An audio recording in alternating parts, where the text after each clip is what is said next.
Hi everyone, welcome back to my YouTube channel. Part 2 ವ್ಲಾಗ್ಗೆ ಸ್ವಾಗತ. ಇವತ್ತು ನೋಡ್ತಾ ಇದ್ದೀರಾ ನೀವು ರಾಯರ ಮಠ.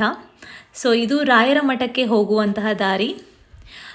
ತುಂಬ ಜನ ಇದ್ದರು, ತುಂಬ ಕ್ರೌಡ್ ಇರುತ್ತೆ ಯಾವಾಗಲೂ.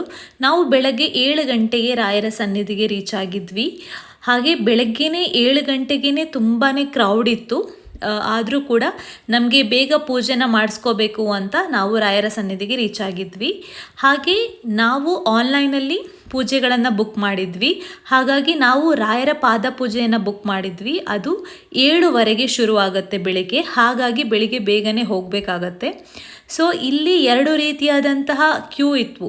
ಒಂದು, ಸಾಮಾನ್ಯ ಜನರು ಎಲ್ಲರೂ ಒಟ್ಟಿಗೆ ಹೋಗ್ಬೋದು. ಇನ್ನೊಂದು ಕ್ಯೂ ಅಲ್ಲಿ ಯಾರೆಲ್ಲ ಈ ಥರ ಪೂಜೆಗಳನ್ನು ಮಾಡಿಸಿರ್ತಾರೆ, ಹಾಗೆ 1000 ರೂಪೀಸ್ ಕೊಟ್ಟರೆ 4 ಜನರಿಗೆ ಫ್ರೀಯಾಗಿ ಈ ಕಡೆಯಿಂದ ಬಿಡ್ತಾರೆ.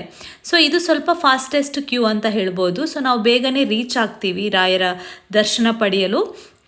ಇಲ್ಲ ಅಂದರೆ ನಾವು ಇನ್ನೊಂದು ಕ್ಯೂ ಅಲ್ಲಿ ಬರ್ಬೋದು, ಅದರಲ್ಲೂ ಏನೂ ತೊಂದರೆ ಇಲ್ಲ. ಅದರಲ್ಲಿ ಬಂದರೆ ಸ್ವಲ್ಪ ಲೇಟ್ ಆಗುತ್ತೆ ಅಷ್ಟೇ.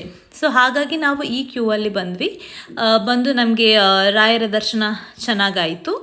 ನಂತರ ನಾವು ಪರಿಮಳ ಪ್ರಸಾದವನ್ನು ತಗೊಳ್ಳೋಕ್ಕೆ ಆ ಜಾಗಕ್ಕೆ ಬಂದ್ವಿ. ಸೊ ನಾವು ರಾಯರ ಪಾದ ಪೂಜೆ ಇರೋದ್ರಿಂದ ನಮಗೆ ಪ್ರಸಾದ ಕೂಡ ಅಲ್ಲೇ ಸಿಕ್ತು. ತುಂಬಾ ಚೆನ್ನಾಗಿತ್ತು ಪ್ರಸಾದ. ಸೊ ನೀವು ಒಂದ್ಸಲ ಬಂದಾಗ ಈ ಪ್ರಸಾದವನ್ನು ಟ್ರೈ ಮಾಡಿ, ತುಂಬಾ ಚೆನ್ನಾಗಿದೆ. ಹಾಗೆ ಇಲ್ಲಿ ಕೂಡ ಕ್ಯೂ ಅಲ್ಲಿ ನಿಂತ್ಕೊಂಡು ನೀವು ಪ್ರಸಾದವನ್ನು ತಗೋಬೇಕು. ನಂತರ ನಾವು ಬೇರೆ ಬೇರೆ ಜಾಗಗಳಿಗೆ ವಿಸಿಟ್ ಮಾಡೋಣ ಅಂತ ಆಟೋವನ್ನು ತಗೊಂಡಿದ್ವಿ.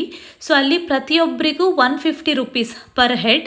ಅವರು 5 ಪ್ಲೇಸಸನ್ನು ತೋರಿಸ್ತಾರೆ ನಿಮಗೆ. ಸೊ ಈಗ ನಾವು ನೋಡ್ತಾ ಇದ್ದೀವಿ ಒಂದು ತುಂಗಾ ನದಿ.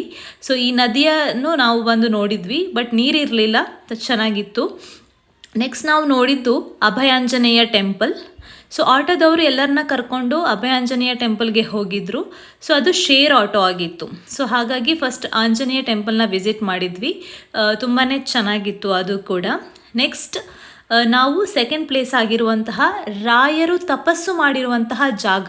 ಹಲವಾರು ವರ್ಷಗಳ ಹಿಂದೆ ರಾಯರು ಇಲ್ಲಿ ಬಂದು ತಪಸ್ಸನ್ನು ಮಾಡಿದ್ರು ಅನ್ನುವಂತಹ ಒಂದು ಕುರುಹುಗಳಿದ್ದಾವೆ. ಹಾಗಾಗಿ ಆ ಜಾಗವನ್ನು ಕೂಡ ನಾವು ವಿಸಿಟ್ ಮಾಡೋಕ್ಕೆ ಬಂದ್ವಿ. ಅದು ಕೂಡ ತುಂಬಾ ಚೆನ್ನಾಗಿತ್ತು. ನೀವು ನೋಡ್ತಾ ಇರ್ಬೋದು, ನದಿಯ ಪಕ್ಕದಲ್ಲೇ ಇದೆ ಇದೊಂದು ಪ್ಲೇಸ್. ಇಲ್ಲಿ ಅವರು ಹಿಂದೆ ಬಂದು ತಪಸ್ಸು ಮಾಡ್ತಾ ಇದ್ರು, ಹಾಗೆ ಪೂಜೆಗಳನ್ನು ಮಾಡ್ತಾ ಇದ್ರು ಅಂತ ಹೇಳಲಾಗುತ್ತೆ. ನಾವು ಕೂಡ ಬಂದು ನೋಡಿದ್ವಿ, ತುಂಬಾ ಚೆನ್ನಾಗಿತ್ತು. ಎಲ್ಲ ಜನರು ಬಂದು ವಿಸಿಟ್ ಮಾಡಿ ಪ್ರಾರ್ಥನೆಗಳನ್ನು ಸಲ್ಲಿಸ್ಕೊಂಡು ಹೋಗ್ತಿದ್ರು. ಸೊ ನೀವು ನೋಡ್ತಾ ಇರ್ಬೋದು ಇವಾಗ. ನೆಕ್ಸ್ಟ್ ನಾವು ಹೋಗಿದ್ದು ಬಿಚ್ಚಾಲಮ್ಮನ ದೇವಸ್ಥಾನಕ್ಕೆ. ಸೊ ಅಲ್ಲೇ ಪಕ್ಕದಲ್ಲೇ ಬಿಚ್ಚಾಲಮ್ಮನ ದೇವಸ್ಥಾನ ಇದೆ. ಅಲ್ಲಿಗೂ ಹೋಗಿ ಪ್ರದಕ್ಷಿಣೆ ಹಾಕಿ ದೇವರಿಗೆ ಪ್ರಾರ್ಥನೆ ಸಲ್ಲಿಸಿ ನೆಕ್ಸ್ಟ್ ನಾವು ಹೋಗಿದ್ದು ಅಪ್ಪಣ್ಣಾಚಾರ್ಯರ ಮನೆ. ಅಂದರೆ ಅಪ್ಪಣ್ಣಾಚಾರ್ಯರು ಮುಂದೆ ಇಲ್ಲೇ ಇದ್ದರು ಅನ್ನೋದಿದೆ. ಹಾಗೆ ರಾಘವೇಂದ್ರ ಸ್ವಾಮಿಗಳು ಕೂಡ ಇಲ್ಲೇ ಇದ್ದರು, ಈ ಮನೆಯಲ್ಲೇ ಇದ್ದರು ಅಂತ ಹೇಳಲಾಗುತ್ತೆ.